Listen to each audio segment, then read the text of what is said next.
Story with Binaca. सुनिए कहानी Binaca की जुबानी। लीजिए हाजिर है शरत चंद्र चट्टोपाध्याय की कहानी अनुपमा का प्रेम। 11 वर्ष की आयु से ही उपन्यास पढ़ पढ़कर मस्तिष्क को अनुपमा एकदम बिगाड़ बैठी थी।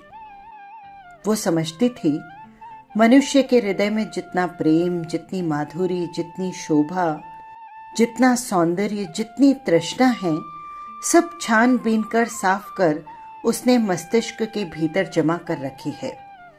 मनुष्य स्वभाव, मनुष्य चरित्र उसका नख दर्पण हो गया है। संसार में उसके सीखने योग्य वस्तु और कोई नहीं है। सब कुछ वो जान चुकी है, सब कुछ वो सीख चुकी है। सतित्व की ज्योति को जिस प्रकार वो देख सकती है, प्रणय की महिमा को वो जिस प्रकार समझ सकती है, संसार में भी कोई और उस जैसा समझदार नहीं है। इस बात पर किसी भी तरह वो विश्वास नहीं कर पाती। अनु ने सोचा, वो एक माधवी लता है जिसमें मंजरियां आ रही है। इस अवस्था में किसी शाखा की सहायता लिए बिना उसकी मंजरियां किसी भी तरह प्रफुल्लित होकर विकसित नहीं हो सकती। इसलिए ढूंढ खोजकर एक नवीन व्यक्ति को सहयोगी की तरह उसने मनोनीत कर लिया और 2-4 दिन में ही उसे मन, प्राण, जीवन, यौवन सब कुछ दे डाला। मन ही मन देने अथवा लेने का सबको समान अधिकार है, परंतु ग्रहण करने से पूर्व सहयोगी को बताने की आवश्यकता भी होती है। यहीं आकर माधवी लता कुछ विपत्ति में पड़ गई। नवीन निरोधकान को वो किस तरह जताए कि वो उसकी माधवी लता है और विकसित होने के लिए खड़ी हुई है। उसे इस आश्रय न देने पर इस समय मंजरियों के पुष्प एक साथ वो धरती पर लोटती पोटती त्याग देगी। परंतु सहयोगी उसे न जान सका। न जानने पर भी अनुपमा का प्रेम उत्तरोत्तर वृद्धि पाने लगा। अमृत में विष, सुख में दुख, प्रणव में विच्छेद तो चिर प्रसिद्ध है। 2-4 दिन में ही अनुपमा विरह व्यथा से जर्जर शरीर होकर मन ही मन बोली, स्वामी, तुम मुझे ग्रहण करो या न करो, बदले में प्यार दो या न दो, मैं तुम्हारी चिरदासी हूं। प्राण चले जाएं ये स्वीकार है, परंतु तुम्हें किसी प्रकार नहीं छोड़ूंगी। इस जन्म में न पा सकी तो अगले जन्म में अवश्य पा जाऊंगी। तब तुम देखोगे कि सती साध्वी की क्षुब्ध भुजाओं में कितना बल है। अनुपमा एक बड़े आदमी की लड़की है। घर से संलग्न एक बगीचा भी है, मनोरम सरोवर भी है, वहां चांद भी उगता है, कमल भी खिलते हैं, कोयल भी गाती है, भौरे भी गुंजाते हैं। यहां पर वो घूमती फिरती विरह व्यथा का अनुभव करने लगी। सिर के बाल खोलकर अलंकार सारे उतार फेंके, शरीर में धूली मलमल कर प्रेम योगिनी बन कभी सरोवर के जल में अपना मुंह देखने लगी तो कभी आंखों से पानी बहाती हुई गुलाब के फूल को चूमने लगी। कभी आंचल बिछाकर वृक्ष के नीचे सोती हुई हाय की हुतवाश और दीर्घ श्वास छोड़ने लगी। भोजन में रुचि नहीं रही, शयन की इच्छा नहीं, साज सज्जा से बड़ा वैराग्य हो गया, किस्सों कहानियों की भांति विरक्त हो गई। अनुपमा दिन प्रतिदिन सूखने लगी। ये देखकर अनु की माता को मन ही मन चिंता होने लगी। वो सोचने लगी कि एक ही तो लड़की है, उसे भी ये क्या हो गया। पूछने पर जो वो कहती है उसे कोई भी समझ नहीं पाता। होठों की बात होठों पे रह जाती है। एक दिन अनु की माता ने जगबंधु बाबू से कहा, अजी सुनो, एक बार क्या ध्यान से भी नहीं देखोगे? तुम्हारी एक ही तो लड़की है और ये जैसे बिना इलाज के मरी जा रही है। जगबंधु बाबू चकित होकर बोले, क्या हुआ है उसे? सो तो मैं नहीं जानती। डॉक्टर आया था, देख सुनकर बोला कि बीमारी बीमारी कुछ नहीं है। जब कोई बीमारी नहीं है तो ऐसी क्यों होई जा रही है? जगबंधु बाबू विरक्त होते हुए बोले, फिर हम किस तरह से जानेंगे? तो इसका मतलब मेरी लड़की मर जाए? ये तो बड़ी मुश्किल बात है। ज्वर नहीं, खांसी नहीं, बिना बात के ही यदि वो मर जाए तो मैं किस तरह से उसे बचाए रहूंगा? मां सूखे मुंह बड़ी बहू के पास गई और बोली, बहू, अनु इस तरह से क्यों घूमती रहती है? मां, मैं किस तरह से जानूं? तुमसे क्या वो कुछ भी नहीं कहती? नहीं मां। मां लगभग रो पड़ी। तब क्या होगा?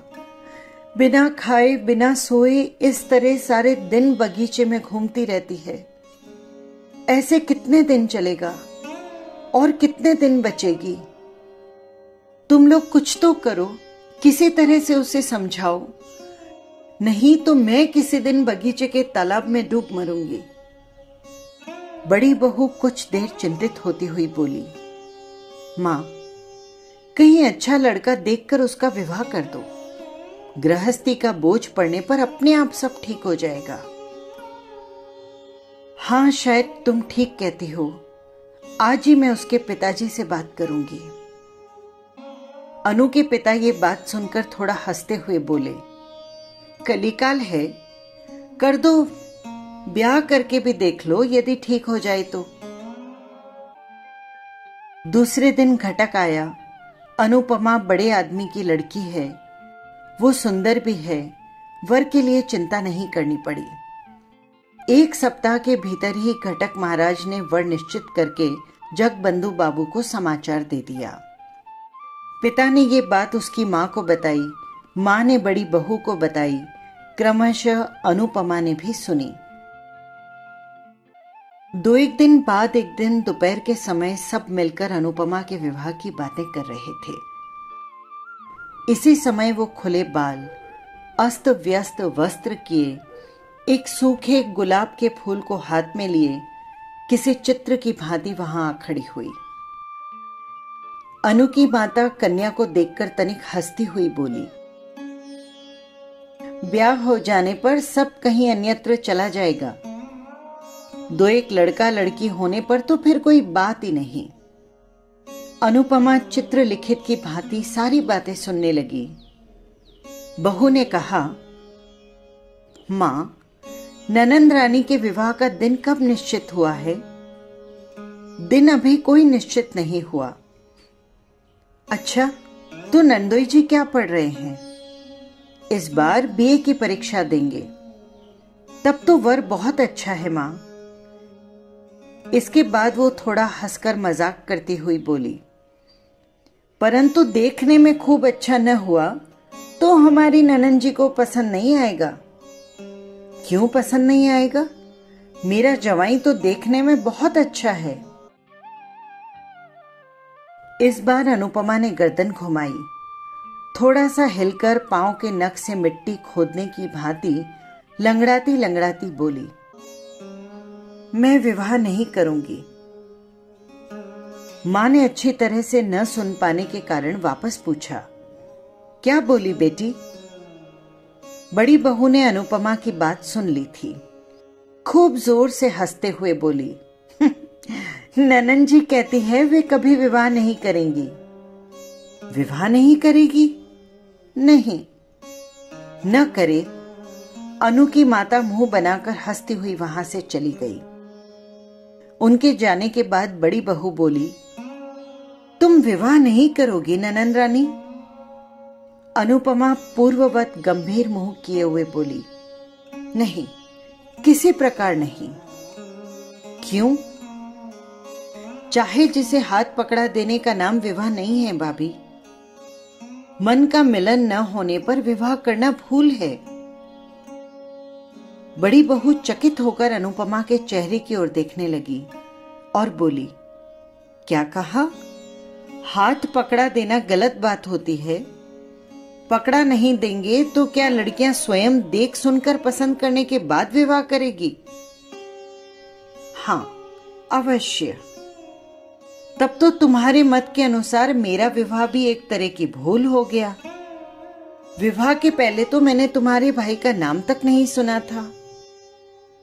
सभी क्या तुम्हारी ही भांति होती है? जवाब में बहू एक बार फिर हंसकर बोली, तब क्या तुम्हारे मन का कोई आदमी मिल गया है तुम्हें? अनुपमा बड़ी भाभी के हास्य विद्रूप से चिढ़कर अपने मुंह को चौगुना गंभीर करती हुई बोली, भाभी क्यों मजाक कर रही हो? ये समय क्या मजाक का है? अरे क्यों, क्या हो गया? क्या हो गया तो सुनो। अनुपमा को लगा उसके सामने ही उसके पति का वध किया जा रहा है। अचानक कतलू खां के किले में वध के मंच के सामने खड़े हुए विमला और वीरेंद्र सिंह का दृश्य उसके मन में जग उठा। अनुपमा ने सोचा, वे लोग जैसा कर सकते हैं वैसा क्या वो नहीं कर सकती? सती स्त्री संसार में किसका भय करती है? देखते ही देखते उसकी आंखें अनैसर्गिक प्रभा से धक धक करके जल उठी। देखते देखते उसने अपने आंचल को लपेटकर कमरबंद बांध लिया। ये दृश्य देखकर भाभी 3 हाथ पीछे हट गई। क्षण भर में अनुपमा बगल वाले पलंग के पाये को जकड़कर आंखें ऊपर उठाकर चित्कार करती हुई कहने लगी, प्रभु, स्वामी, प्राणनाथ, संसार के सामने आज मैं मुक्त कंठ से चित्कार करती हूं, तुम ही मेरे प्राणनाथ हो। प्रभु, तुम मेरे हो और मैं तुम्हारी हूं। ये खाट के पाए नहीं, ये तुम्हारे दोनों चरण हैं। मैंने धर्म को साक्षी मानकर तुम्हें पति रूप में वरण किया है। इस समय भी तुम्हारे चरणों को स्पर्श करती हुई कह रही हूं, इस संसार में तुम्हें छोड़कर अन्य कोई पुरुष मुझे स्पर्श नहीं कर सकता। किसमें शक्ति है कि प्राण रहते हमें अलग कर सकें? अरे मां, जगत जननी।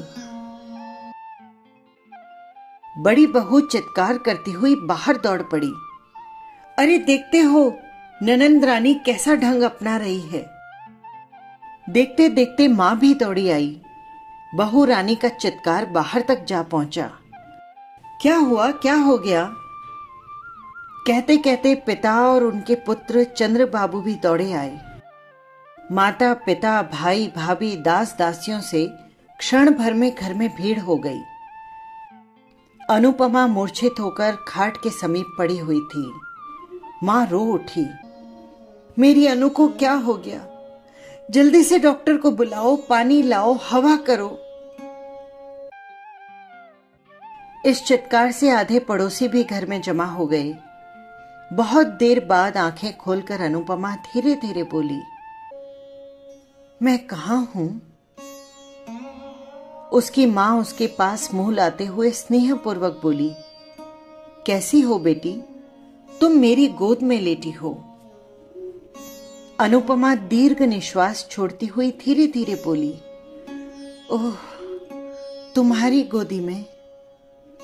मैं समझ रही थी कहीं अन्यत्र स्वप्न नाट्य में उसके साथ बही जा रही थी। पीड़ा विगलित अश्रु उसके कपोलों से बहने लगे। माता उन्हें पहुंचती हुई कातर स्वर में बोली, क्यों रो रही हो बेटी?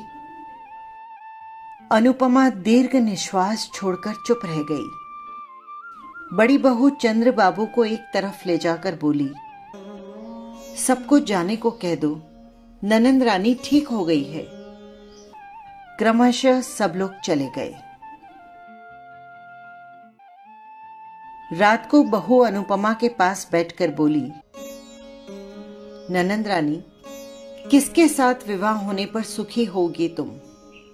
अनुपमा आंखें बंद किए हुए बोली, सुख दुख मुझे कुछ नहीं है, वही मेरे स्वामी हैं।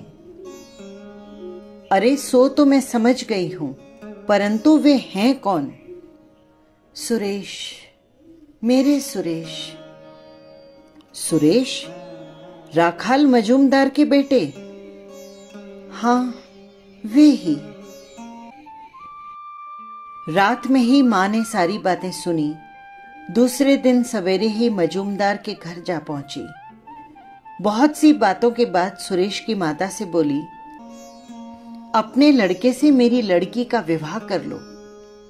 सुरेश की माता हंसती हुई बोली, हाँ, तो इसमें बुरा क्या है?